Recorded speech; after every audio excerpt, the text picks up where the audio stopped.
right. Have Yeah, fun. I know. All right. Hey, so today's episode is sponsored by Supreme Lending. More on them later. So I'm Milton Ali, And I'm Hampton Scurlock. and we want to welcome you to the Investor Tribe podcast.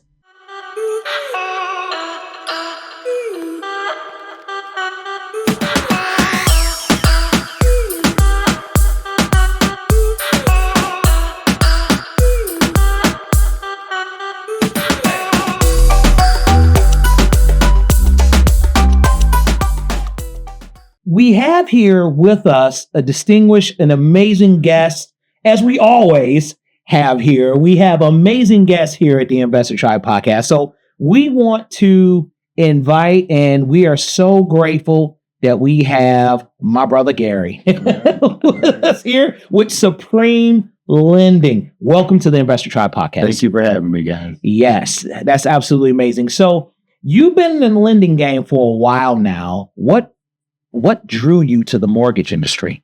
Well, that's a funny story. I graduated college in 2000, and prior to graduating college, since 1998, so for a couple of years, I was an intern at a bank, which basically just meant they had me counting money and doing all the stuff they didn't want to do so that I could have something on my resume when I graduated college. So after that, I went to work for a bank for 3 years from 2000 to 2003, and I was a branch manager.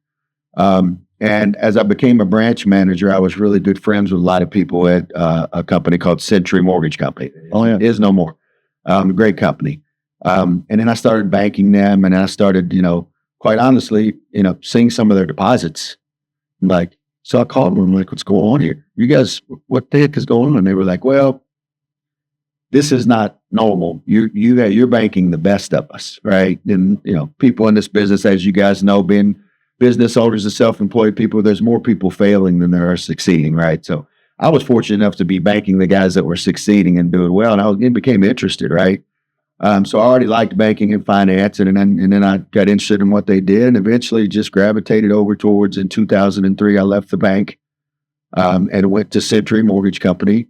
And really enjoyed always the lending part of being a banker. So just to specify in lending, 2003, my mortgage career started as just a mortgage lender. So That's 20 plus years is a long time. So a long time. That is incredible. That's And you do, I don't know, you work with a lot of investors, but you also do owner occupant loans. You can broker loans. Is there anything you specialize in or really enjoy doing to help people out? Well, the gamut, just to give the gamut of it, is owner occupied, as you said, investor loans, rental houses, that's second homes, that's your beach house, your lake house, your vacation home, and single family all the way up to about an 8-plex. Okay.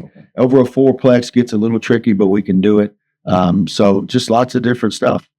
And you asked if there's something I like doing the most. I love all of it. The most enjoyable is the first time home back. The process is the same for all of them, but getting somebody in their first home is special. as a real estate agent, they tend to be the most grateful. Yeah. And so we are an investor tribe. So our tribe needs to be a little bit more grateful, especially for the Investor Tribe podcast and for every deal that we work out for them. But what's one moment or success story that sticks out to you from an investor standpoint? An investor standpoint. There's so many, because I've been a longtime member of CREA and I am an investor. I've been an investor for 20 years as well. So I relate well to investors, and we speak the same language. And I know what everybody's looking for. I can't always give them what they're looking for, but I enjoy being able to handle financing for investors. And if I can't do it, to be the guy that knows the banker or whatever that can do it. So I like connecting people. So I guess without naming names, because you need your permission for that, but I've enjoyed helping people build their real estate portfolio, right? Get them from zero to the 10, 30-year fixed Fannie Mae loans, and then helping them parlay that to referring them to a good banker for a lot of portfolio loans, and helping them with my personal experience on how best to structure that and things to watch out for. So I can do that as an investor and a lender, right? And then now, with the last couple of years, the DSCR loan coming out, once we get past those 10 Fannie Mae loans, I can still help them. So I can help people a little further than that. So, you asked me for a specific, but in general, it's just so many stories of guys that I know that are in their 30s and 40s and 50s that I was with them from the beginning of their journey. That's fun. I love that. So I had a guy that I've been working with for years now, and to see him walk away with a $98,000 check at the closing table from a flip that we had put together, and it was a burnout, and he reset the comps for the area. It was an amazing, I did open houses there. Dozens of people would see it, look at it, and they were like, will we ever get this much money for this house? End up, they got the money for the house. He reset the entire comp for that area. And it was amazing for him to walk away with that kind of money. Out of change. That's life changing, And when you think about that, do you have any, stories of where, because you're at the beginning of that? Does that make sense? It's almost like you're at the beginning of that. Yeah. You're the reason why they're stepping into that. The money man, making it happen. The money man, right? So we all like you. Right. So we're all, unless I can't do it. Unless you can't. Right. So do you have any stories to that of setting people up on their journey? Yeah, I mean, it's a similar story with a lot of people. I mean, just from meeting them in CREA or investor groups, or you guys referring them to me and saying, this guy's just starting and he doesn't know what to do. I just got a referral a few days ago from a friend of mine. I'll name him because he won't care. Cliff Hayden. That's great. And a guy came to him, and he's got, and I won't name this guy because that's private, his lending, but he's got 4 houses right now, but he kind of is at that point where he got excited, he bought 4 houses, and he doesn't know what to do, right? And so we sat down and really looked at all of the properties, what the value is, right? What he owes, what kind of financing he has. And another important thing that you need to know is your vesting. How long have you owned it, right? So 2 of the 4 of those properties, we're going to start him probably this week. He's vested enough and he has enough equity that we're going to do a 30-year fixed rate, cash out refinance, 75% of the value. And between the 2, we're going to pull him about $100,000 out. Wow. Now, what I told him and what I tell all newer investors is, if you're going to take this money and you're going to go to Vegas and put it on black and have a good time, don't do this, right? If you're going to take this money and you're going to invest it in more properties, you have 30-year fixed, safe, secure money, and you have a solid budget that you've got right here, right? So depending on the purchase price, this guy now has a down payment for 2 to 4 more properties on 30-year fixed money, right? Yeah. And he's got 2 more properties that beginning of next year, because this is a long-term thing. I've been in this forever, so I'm not trying to, make a buck on somebody as much as I can right now. We all want to earn a living, but moreover, I'm making a plan for this guy. And by the time he uses that money to buy more properties, his next 2 will be seasoned early next year. We'll do the same thing. We'll keep him going, right? And so that's just the beginning of the plan, because, unless you get over the other side of the rainbow and magically find a pot of gold, you got to find money to do these things. And that's kind of where he was. He has his primary, and he was 4 houses deep on rentals, and he was like, I love this. I want to keep going, but I don't know how, right? So those stories over 20-something years are I got a bunch of them, but that's the most recent. So yeah, I love that. I think it's so important for people to have resources in their life. We often talk about building yourself a team. When you are an investor or you're just a regular buyer, it's important for you to have a team. It's important for you to have a real estate agent, an investor-friendly real estate agent. It's important to have a lender that is actually invested in real estate. Like, I've invested in real estate, you invest in real estate, Hampton's the quintessential investor. Yeah. And so you must have a team. And I think it's important for you to be part of that team, for us to be part of that team when it all comes down to it. And so, Hampton? Yeah, you're kind of running a business, but running a business can be hard, but it doesn't have to be. That's why we want to give a shout out to Bespoke Marketing. So our friends there, they can help you look great at what you do best. Bespoke Marketing, connections tailor made. And back to lending, back to You're right. fun stuff. So Yeah. it's interesting to hear you got somebody start off with 4 properties.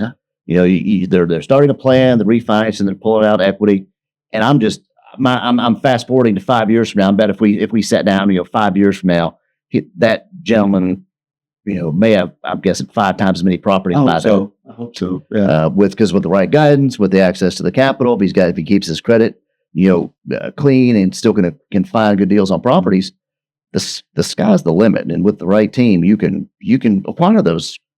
Go from 4 properties to 20, or 4 properties to 40. Yeah. Depends on what your appetite is, what the plan is. But that's in real estate. So many different ways to make money and build wealth, and That's right. it's pretty darn amazing and rewarding. It is.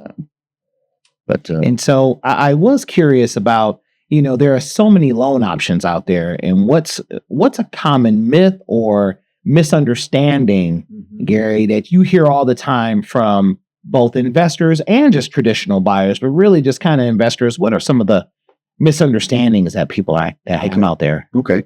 I'll touch quickly on a few. The traditional buyers is really easy. There's lots of common misnomers for a traditional buyer. I mean, I have to be in my job for 2 years. No, you have to have a 2-year job history. You can be on your job for 2 weeks, right? I have to have a down payment. No, you're a traditional buyer. You don't. Plenty of no down payment option. Have to have perfect credit. No. No down payment options as low as a 620 credit score. If you have down payment, you can go down in the high 500s, right? So that's a quick touch on your primary buyers. But your investors, there's some misconceptions as well. I hear a lot of times, this is a big one, over 20 years.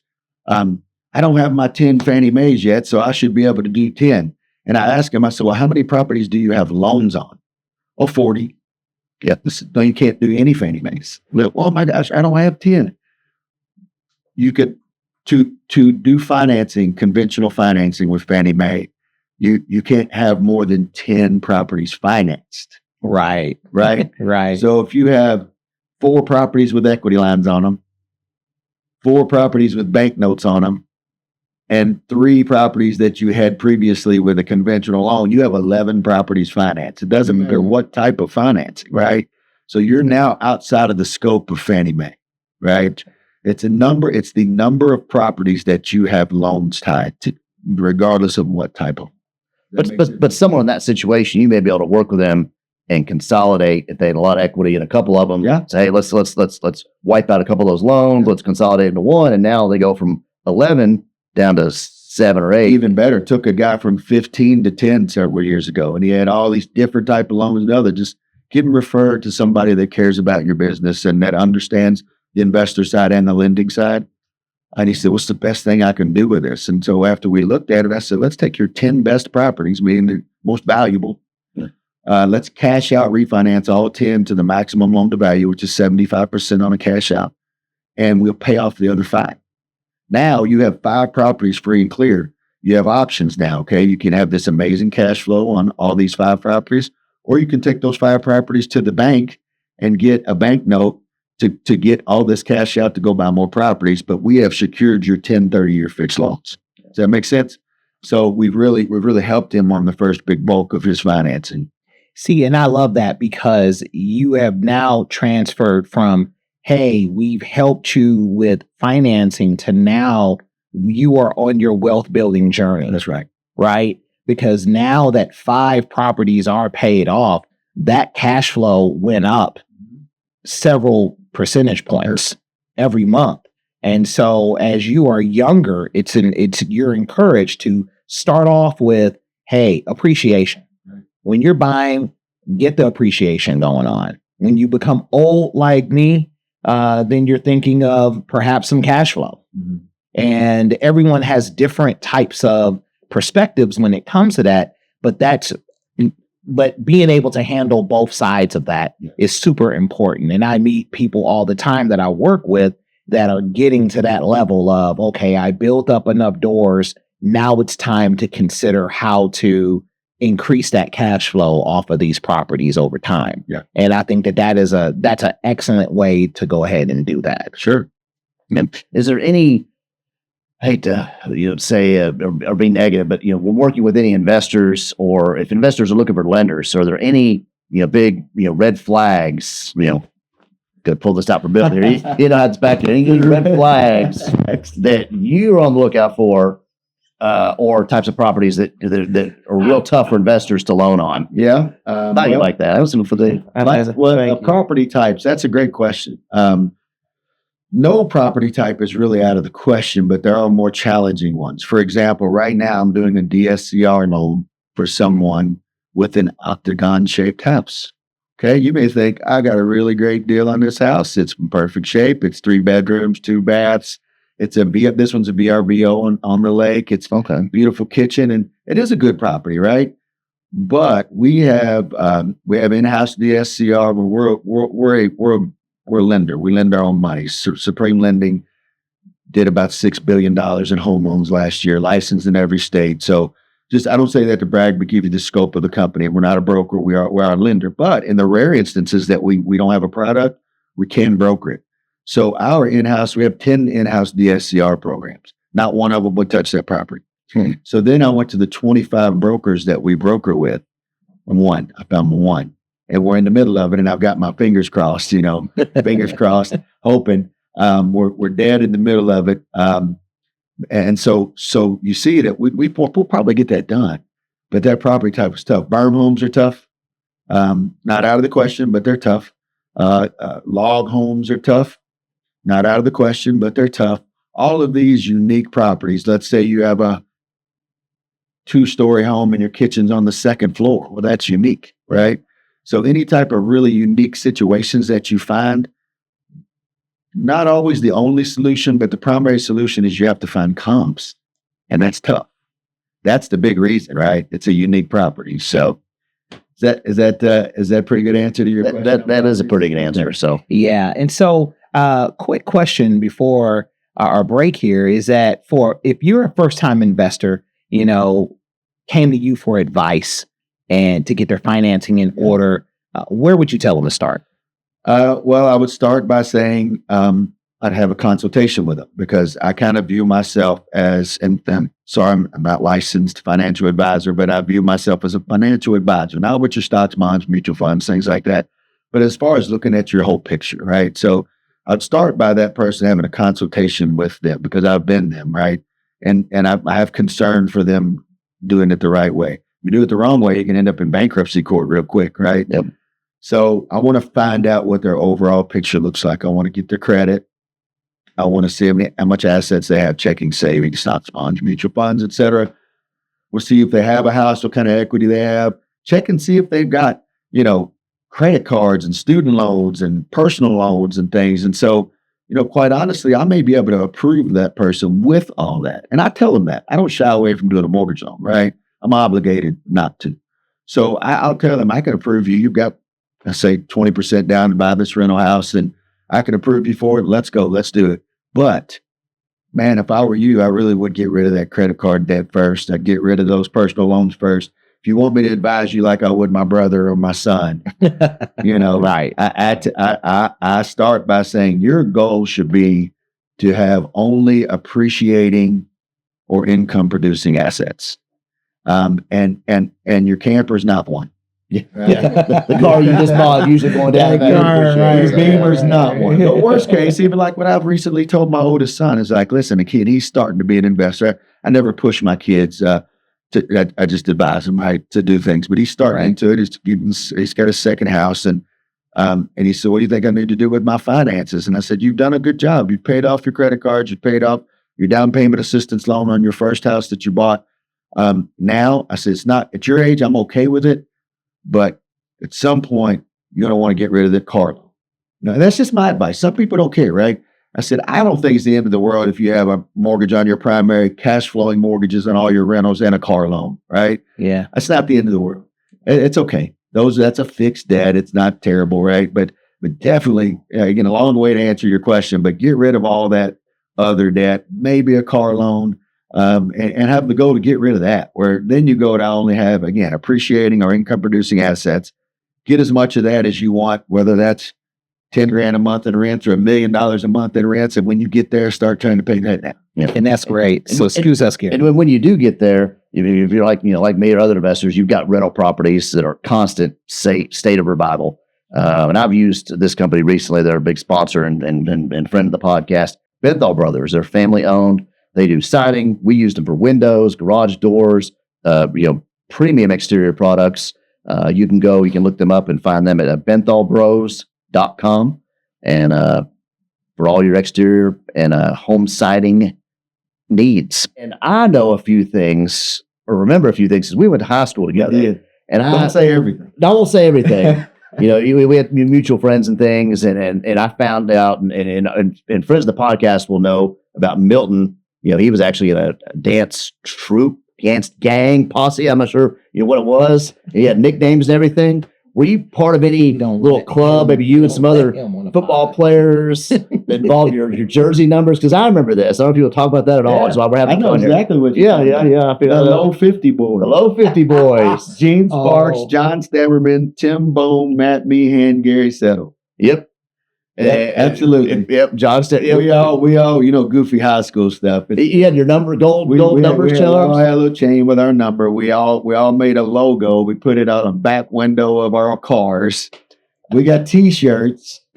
We were super proud of our made-up club, but it was fun. I still remember all the guys. I still talk to most of them. We need to tag them in Facebook, and they see what you're up to. And gosh, you guys were big. Big. I just remember the combined weight of those guys. Yeah, it's a tough group. Yeah, some big boys. But those were the days. Yeah, so it was fun. It was a lot of fun. It's fun to look back and when you did not really have all the inhibitions and things that you have as a grown up and trying to protect your image. You just did fun stuff, so it was a good time.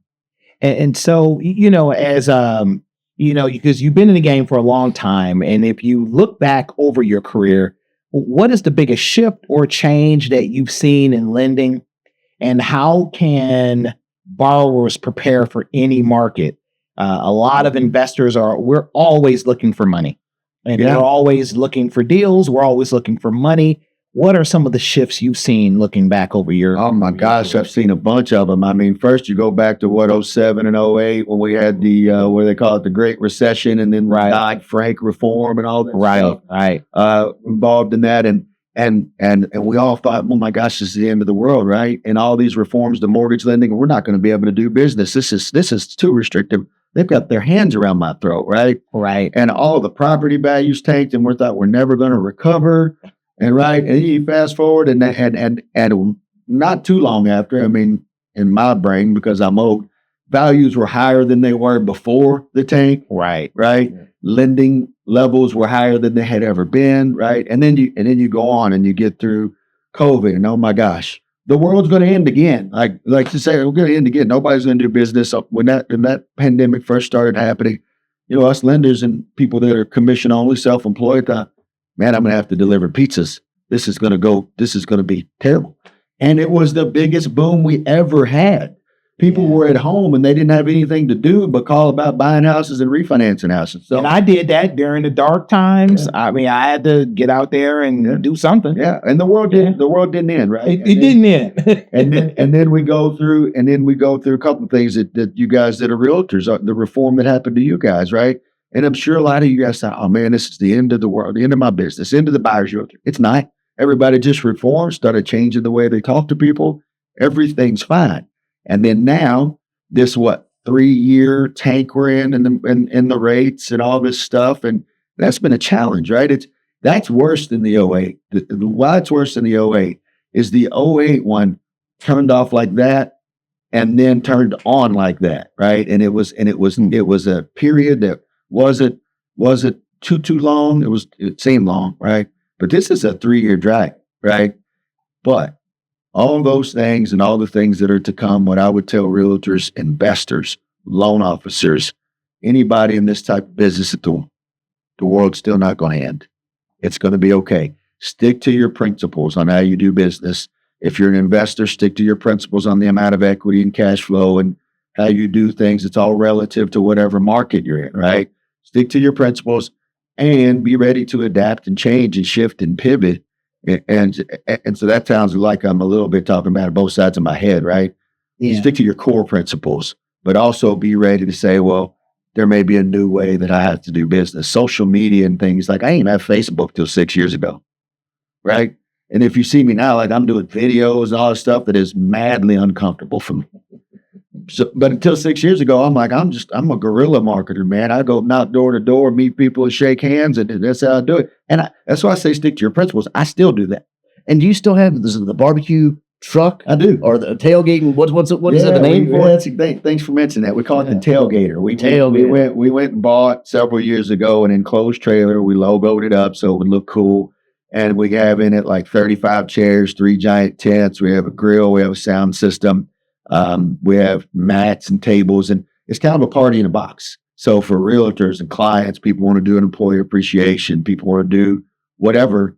The pitch to them and the draw to them is we'll show up, we'll unpack it, we'll cook, we'll have all the drinks and beverages and the music and everything. The big time gets done, we'll pack it up and leave. Doesn't cost you anything. Doesn't take up much space, and you don't have anything to do but have a good time. So, well, we may need to talk to you because you found the new space, and we thought we would cook out a parking lot party. Let's have invite our neighbors over. There's closing companies nearby. Yeah. There's several realty companies. And you'd have your tailgater with the Supreme Lending right there on a fairly busy road. what it's for is just collecting dust in the garage. And we can have and you have me at party. Excuse to barbecue, Right? Yeah. It's an excuse to, have a good time, and we can have a party. Yeah. And, so I totally love that. So I got a sense that you feel like you changed lives.